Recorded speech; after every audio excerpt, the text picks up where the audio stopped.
Pacers win in Houston, their best win since the in-season tournament, their first road win in over 2 weeks, and they do it behind the back of a starting lineup and a huge lineup change at that. We have a lot to talk about on today's Locked On Pacers podcast. You are Locked On Pacers, your daily Indiana Pacers podcast, part of the Locked On Podcast Network, your team every day.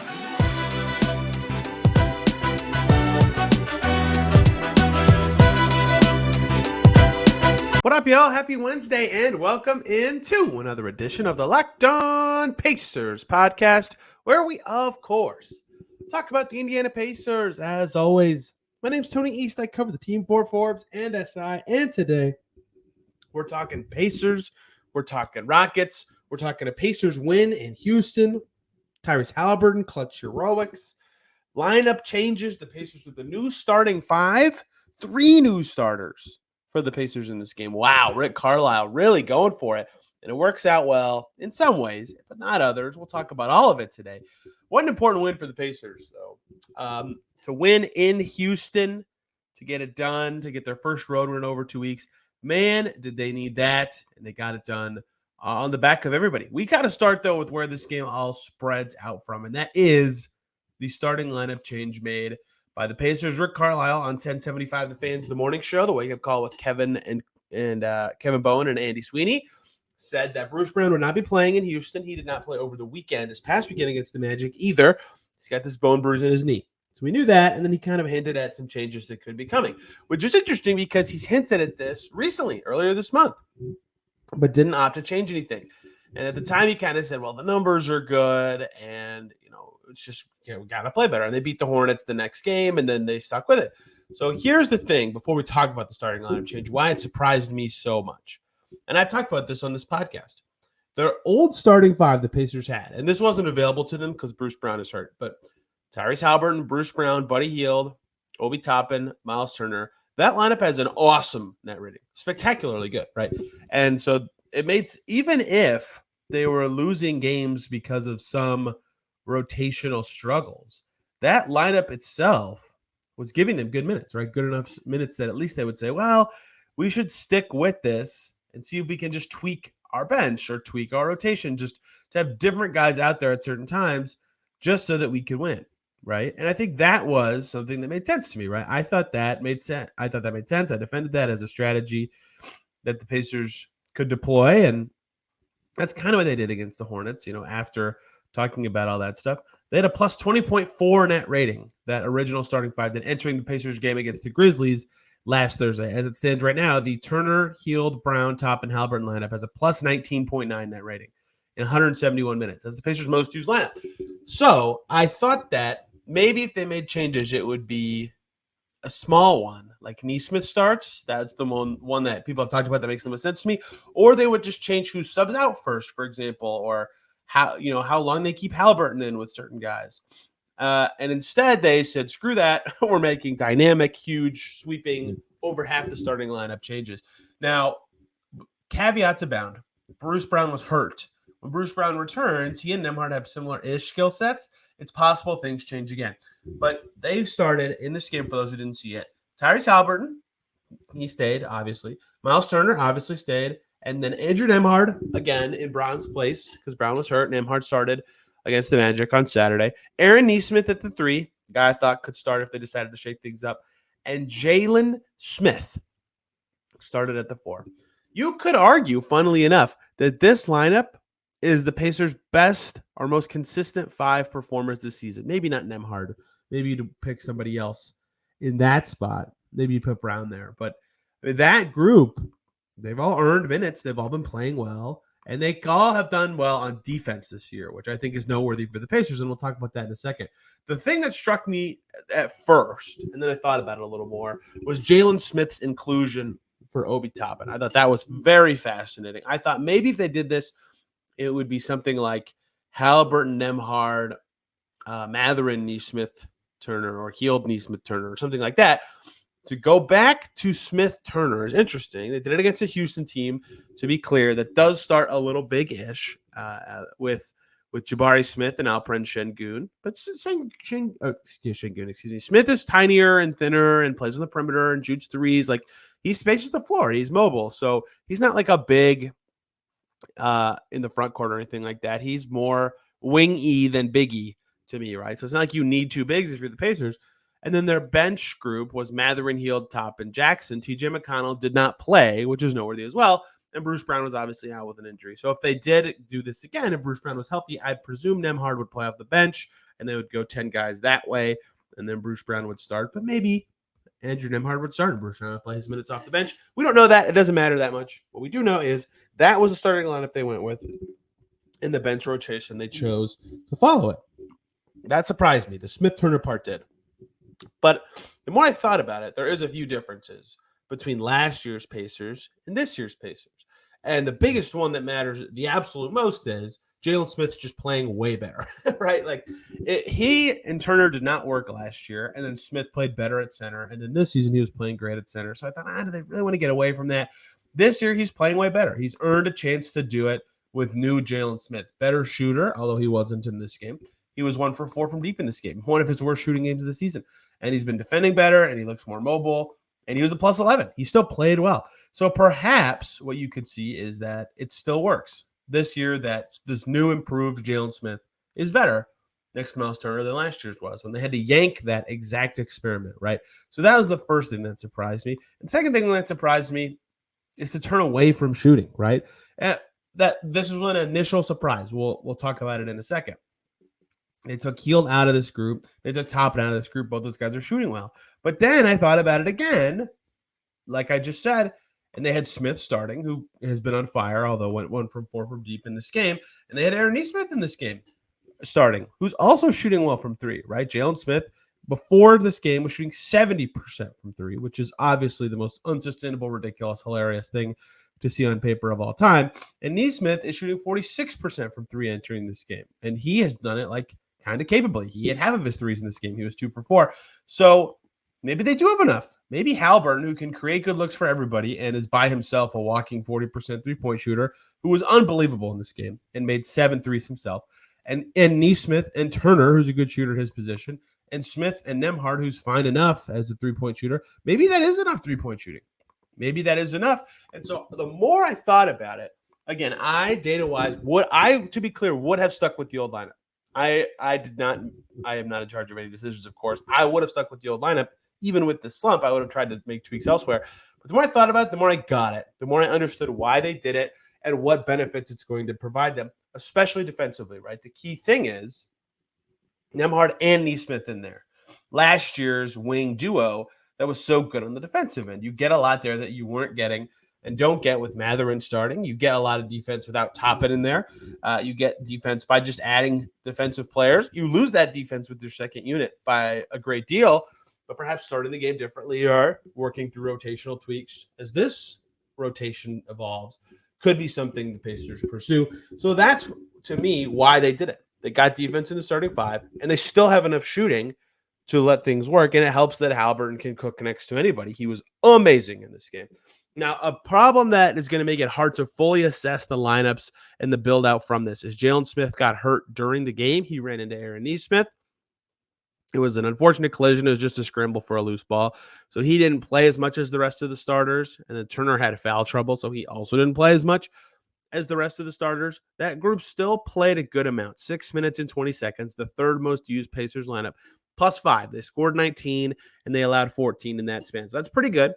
Their most used lineup in this game was actually the bench group, except Nembhard was running the show. So it was Nembhard, Hield, Mathurin, Toppin, Jackson. That group played 8 minutes and 47 seconds and was -7. They were not very good. So that's also an interesting data point, is that the bench group, the new bench group, stunk it up. And that's another part of this whole rotational shift, is figuring that out. They have good shooting and good offensive weapons, but that is not a good defensive group at all. And hey, they gave up 33 points in 8-something minutes, right? Like, that group is going to just give up points. They've got to either score like crazy or find a way to defend a little better, because they're relying a lot on Andrew Nembhard to defend. So that will be an interesting thing to see as this rotation evolves. But the starters themselves were good. The second most played group with Turner, Hield, Nembhard, Haliburton, and Nesmith. So Hield in for Smith after Smith's injury was +3 in over 8.5 minutes. So that lineup was good. And McConnell didn't even play, and Bruce Brown wasn't even available. So early signs. And again, this wasn't even a move I would have made. They still have a lineup with a crazy good net rating on their roster of guys that make sense. But Rick Carlisle opts to make a change. And even with what I keep saying, they have this great net rating, even though that's factual, it's also totally right of them to say, who cares, Tony, about that net rating? We've stunk recently. Something had to change about our team. We had to structurally change something to either light a fire or find other solutions or start games better, something that they've been doing terribly. They gave up 73 in the first half to the Magic 2 days ago. They had to change something, and I am receptive to that. And if this is what they determined was the best option, then it makes sense. And they were right that it would work, at least in this game. It did work. I'm looking forward to, I'll be in Chicago when these guys play the Bulls, to hearing from Rick Carlisle and some players about it and what they think about all of it and how it's going to work, because this is a titanic shift. I mean, 60% of the starters being different in one game is drastic. Obviously, Bruce Brown's hurt, so we still have some questions to learn. Jalen Smith got hurt, so we still have more questions that will be answered, but they passed the test in day one, and that was a very interesting thing, that they finally make those changes to the starting five. And unlike what I would have done, it did work. Credit to the team. They're smarter than me. There's a reason I'm talking in front of a bookshelf in Central Illinois instead of doing anything in basketball. And we have more to talk about from this game. Tyrese Haliburton, amazing. Pacers getting in the win column despite a crummy second quarter.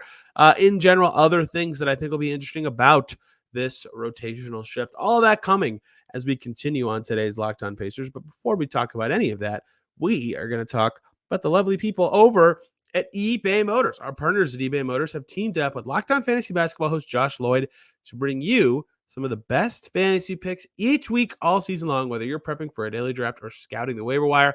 Every week, we at Locked On are going to provide you the players that are guaranteed to fit on your roster. So let's see who Josh has picked for us on this week's eBay's Guaranteed Fit Fantasy Picks of the Week. How about a guy in the Central Division from Indiana, Jaden Ivey, Monty Williams, finally giving him minutes. Ivy's delivered. Remains to be seen if he'll keep that role, but Williams is letting him play, and Josh likes adding Ivy. How about Isaiah Hartenstein, a guy that Pacers will see on Sunday with the Knicks? He's been playing quite well. Mitchell Robinson's out for the season. If he's available, you should pick up Hartenstein.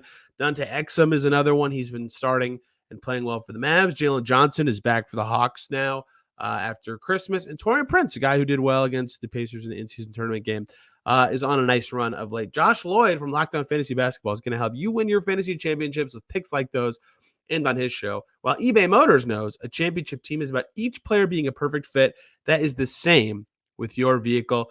Do you have a dream ride, or do you remember your first car, keeping that thing running? I sure do.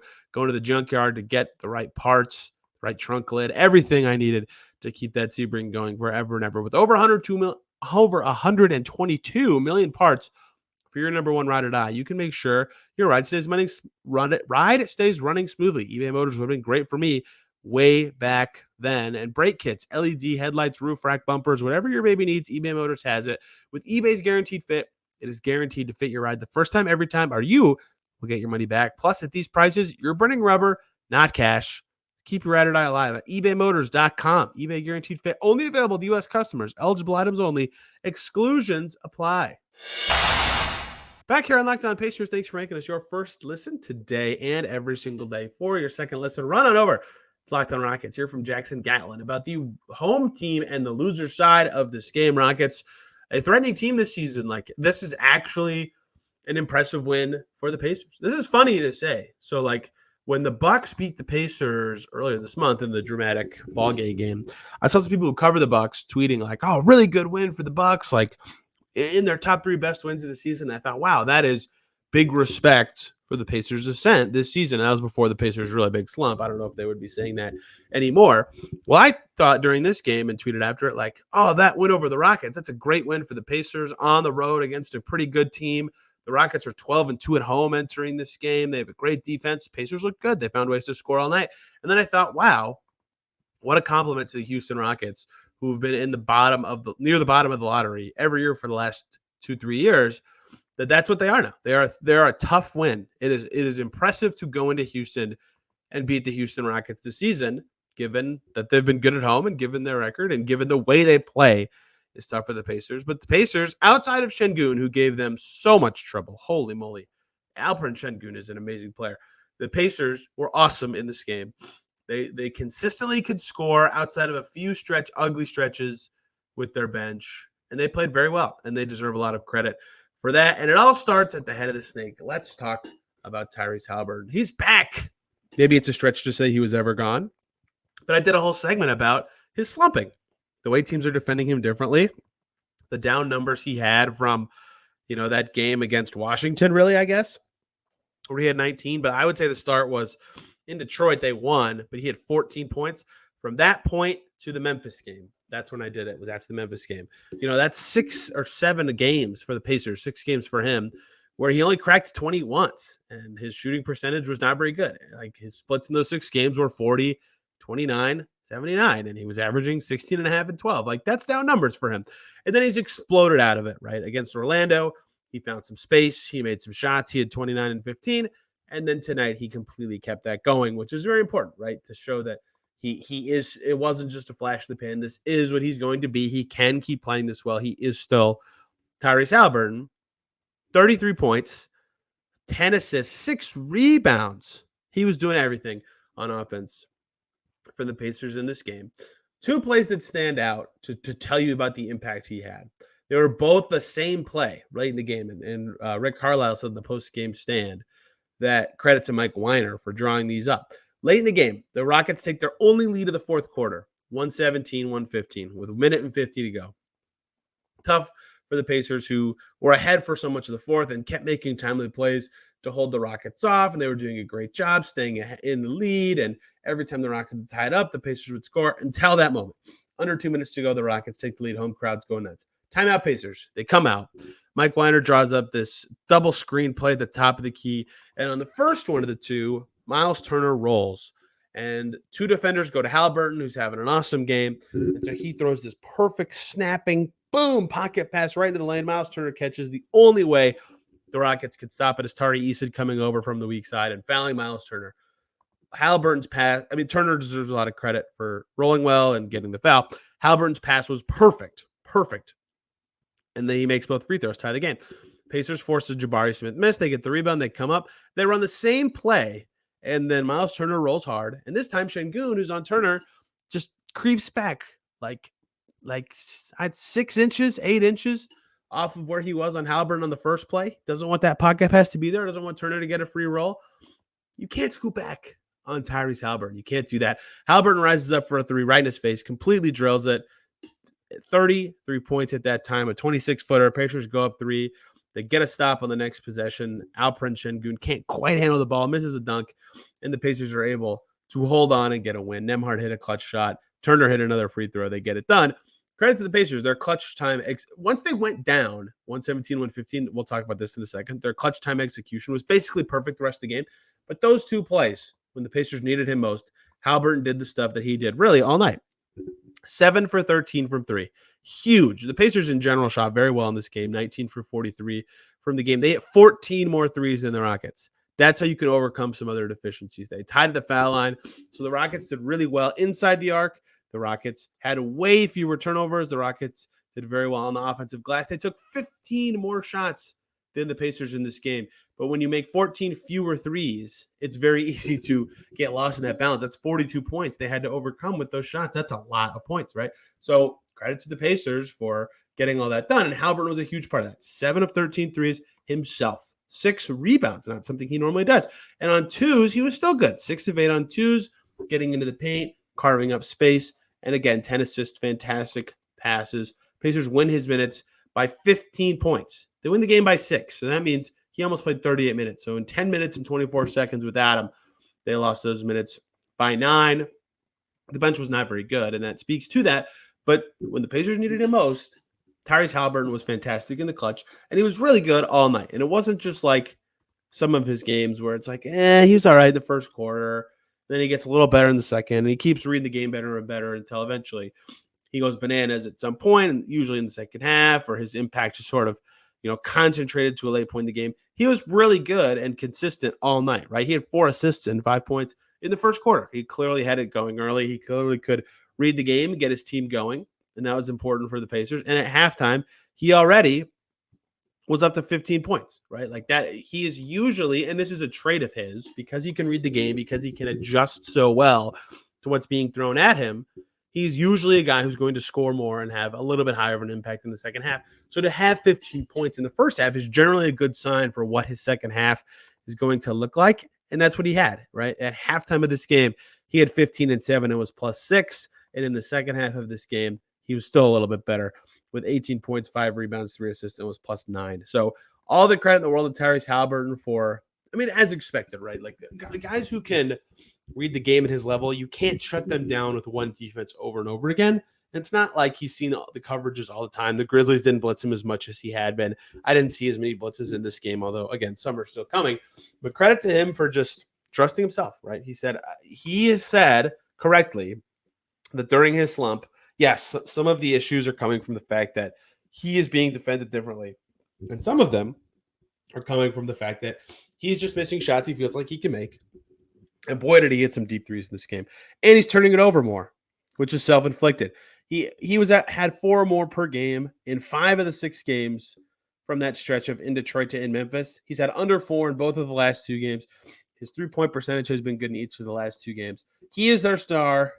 And when he plays well, they have a chance to win. They had a chance against Orlando, but blew it late. They had a chance in Houston, but they stepped up late. And Haliburton's gravity and influence and successes were a huge part of them getting over the Houston Rockets late in this game. Everybody else deserves some praise too, as the Locked On Heat guys call it. Credit cookies. We'll talk about the rest of the Pacers and their struggling bench to close out today's show, but not until I tell you guys about one of my favorite groups of people, the lovely folks over at Gametime, who make the ticket buying process not painful anymore. My gosh, has this been awful for years until Gametime came along. You used to have to look at a bunch of different sites to like see what fair prices were for tickets to whatever, sporting events, comedy, theater, concerts, whatever you're going to. You have to check a bunch of places. You have no idea when you get there what your view is going to be. You're just hoping it's good, right? And you always would check out and you get to the hidden fees and it's like $18 more than you thought. Gametime gets rid of all that, right? They have views from your seat, which when I used it in New York to get tickets to a Liberty game were spot on. They have no hidden fees. The price you see is the price you're paying, and I can attest that is accurate. They have killer last-minute deals. They have all-in prices, and they have their Gametime guarantee, the best part of this. You'll always get the best price. If you find tickets in the same section row for less elsewhere, Gametime will credit you 110% of the difference. They have flash deals. They have everything you could want that make Gametime the absolute best way to buy tickets to events. I've done it myself, and I can attest that it is easy and fantastic. Download the Gametime app today. Create an account. Use the code LOCKDOWNNBA. $20 off your first purchase. Terms apply. But again, create an account and redeem the code LOCKEDONNBA for $20 off. Download Gametime today. Last minute tickets. Lowest price guaranteed.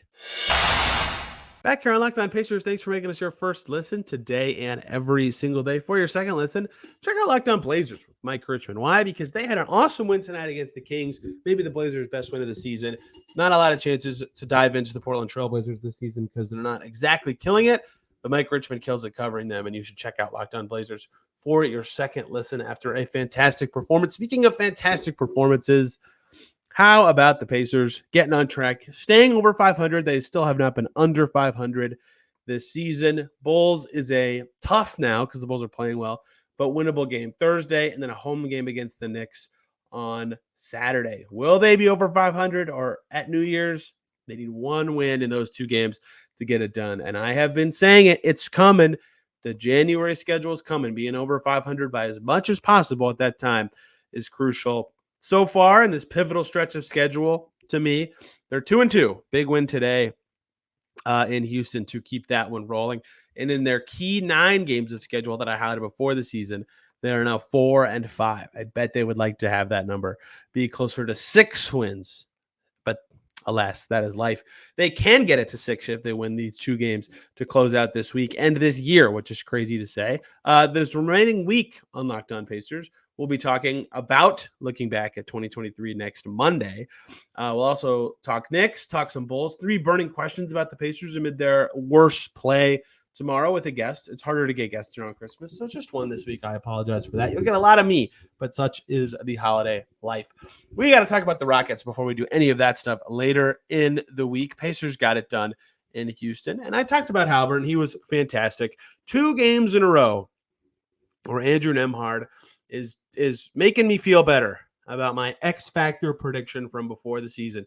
He's just a great fit with Haliburton. I said this after the Orlando game on my first show this week. I just think that he, I like a secondary guy as a creator next to Haliburton. I think he's a little better at that stuff than Bruce Brown, at least right now. And he's hitting shots, so of course he's going to look. But this is the second straight game where his efficiency is good, his passing is good, his defense is typically solid. He had 11 points on 5 for 6 shooting. Fantastic. 6 assists and 2 rebounds, plus 10 in this game. He continues to be a fantastic fit in the starting 5. The thing he needs to clean up so much, he had some head-scratching turnovers, and some of them, like half of them, I think, are just bad passes, inaccurate passes that if they were just more accurate or just a little cleaner, it's like, man, that play was right, but it wasn't a good play. He cleans those up. His impact will skyrocket. I think of every change the Pacers have made to their starting 5, unironically, the one they were forced to make due to injury, Andrew Nembhard starting, has turned out to be the best one. And I might consider sticking with it even when Brown comes back and bringing Bruce Brown off the bench, although I understand why that might be odd or impossible from a dynamics perspective. Miles Turner, you're going to look at a stat line and not think it was enormous, 18 points, 5 rebounds, but got to the line a bunch and got 18 points on 9 shots. He was really fantastic, had a lot of big plays, and his defense was really good in this game. Only 2 blocks, but if you watch the game, you could feel it. He was deterring guys around the rim, playing really good basketball on the defensive end. He was really good. Jalen Smith had an off night, but still did good stuff on the glass. And defensively, Nesmith had an on night. He had half of his shots and was good defensively as well. So the new starters did awesome. All of them had positive plus minuses. 15 and 17 for Haliburton and Nesmith respectively really stand out. Credit to those guys for playing well because the bench was not particularly good. 9 deep, and they had some accurate nights, 2 accurate nights on the bench, but they didn't defend well. And then 2 guys who played a lot with starters or did a little bit better stuff, but didn't make their shots, right? Ben Mathurin was 3 for 9. He shot well from deep, but wasn't passing particularly well. His defense was he was -6. He was fine. And then Buddy Hield. We have a lot of interesting stuff to talk about with Buddy Hield in this rotation. So I think it's good that they get a shooter with the bench. I've talked about that a lot, that their bench group without Buddy Hield is much worse because they don't have the shooting. I think that's a key part of why Haliburton stays later in quarters with these bench groups, right? You can see it if you look at the game chart of this game's lead. The Pacers are winning in the first quarter. They go to Haliburton plus bench. Their lead goes away a little bit. They take Haliburton out. Their lead goes away. The Rockets take the lead until the Pacers starters come back in, and they slowly get the lead back until the middle of the third quarter. The bench comes back in, and the lead goes away, and Haliburton has to come in early. You can see the second the Rockets cut the lead to 4, early in the fourth quarter, Haliburton pops up off the bench. He knows he's got to come back in, right? They wanted to win, and they got it, but the bench was not good in this game. They needed more shooting out there. So Hield with them makes some sense, but he wasn't shooting well in this game. He missed a bunch of open looks, 3 for 11. At some point, I will say maybe he's not as good of a shooter, right? When he keeps missing these open threes. There's such a years and years and years and years long track record of Buddy Hield being a good shooter that evidence that's slapping me in the face and saying maybe he's just not as like a third, maybe he's a 40% guy instead of a 43% guy. Maybe he's a 38% guy now. I don't know. He had another off night. If he continues to have them, at some point I'll have to say, okay, I have to adjust what I think of Buddy Hield as. I just think eventually they're going to go in. I don't know why. But they didn't go in this game. He did make the game-saving play, to his credit. An awful second half shooting the ball. And then with under a minute to go, I talked about their clutch play earlier. Under a minute to go in the game, they're up 120 to 117. The Pacers get a miss from Şengün, and they come up the floor, and 10 seconds after their rebound, they could have cut the clock from 54 to about 30. With 43 seconds left, Aaron Nesmith rips a 3 from the right wing for some reason. They had a lot more time they could have killed, and he missed it. And Buddy Hield comes in with 2 Rockets defenders around him and gets a huge rebound. They're trapping him. He's in trouble, and he calls a timeout. Massive play. And Andrew Nembhard scores out of the timeout. They go up 5. Rockets never had a chance again. So heads up, rebound, and timeout from Buddy Hield to save the game late despite a very crummy game in general from him. Obi Toppin shot it well. In this game, he was shot it well in his limited attempts. He was 2 for 3 and made a 3. Filled up the stat sheet. In other words, 3 assists. But his defense has to be better. I think that's part of the reason he's with the bench now. In fact, if you're going to bench Obi Toppin, defense is certainly a factor. And Isaiah Jackson continues to just be absolutely wonderful. He was not the reason the bench stunk. He was so good in the second half. Miles Turner got in foul trouble. They had to turn to Isaiah Jackson. He was just unbelievable in this game. 3 for 3 from the field. Didn't miss a free throw. 11 points, 8 rebounds, 3 blocks, and a steal. My, oh my, is he good. And one advantage of what they're doing by starting Jalen Smith at the 4 is now there's obvious path to minutes for Isaiah Jackson. If they keep rolling the 2 bigs, great. You can play Isaiah Jackson every game, and he's earned that. He's been good. He's been better than some guys that are still playing for them. So credit to the Pacers for this new rotation. It works the first night they go to it. It allows 6 players to have really solid nights. They had 8 guys in double figures. And if it allows Haliburton to play amazing, it is totally a change worth making. We will see as this continues. We'll have more as the week progresses. But for now, the Pacers back over 500, much needed win. And they're back looking a little, at least a little, on track from their last couple of games. We'll have more as the week progresses tomorrow with guest TBD, talking big questions for the Pacers. Friday, talking Bulls, whatever happens in that game, and more. And then next Monday, looking back on 2023 and ahead at the Bucks. Woo! That'll be fun. Thank y'all for listening today. This should be the last day with the travel setup with the different background, 3 different ones in 3 days, and the travel mic because it fits in my backpack, and the one at my house does not. So expect better audio and video quality again starting tomorrow. Hope you all had a fun holiday, and thanks for tuning in today. If you're going back to work, hope you had a good time off. If you're still enjoying some time off at home, congrats to you. That sounds very fun. Thank y'all for listening. Have a fantastic day. We'll see you soon.